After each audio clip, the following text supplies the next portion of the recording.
संवाद बदलला की नातं बदलतं का? कधी-कधी असं जाणवतं ना, शब्द तेच असतात, पण आवाज बदललेला असतो आणि मनात हलकंसं काहीतरी सरकतं.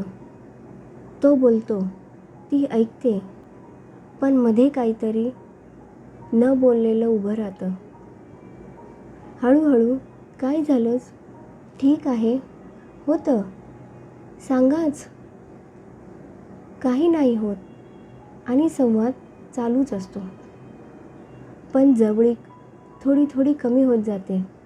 कदाचित संवाद बदलला की नातं लगेच बदलत नाही, पण आतली भीती वाढत जाते. दोघंही चुकीचे नसतात. कोणी जास्त बोलतं, कोणी कमी बोलतं. दोघंही आपल्या पद्धतीने जपायचा प्रयत्न करत असतात. शांत राहणं म्हणजे काळजी नाही असं नाही, आणि सतत बोलणं म्हणजे समजून घेणं असंही नाही.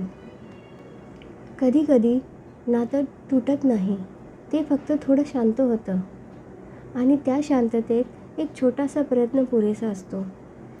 संवाद बदलला तर नातं बदलायलाच लागतं असं नाही, पण न बोललेली भावना अंतर वाढवते.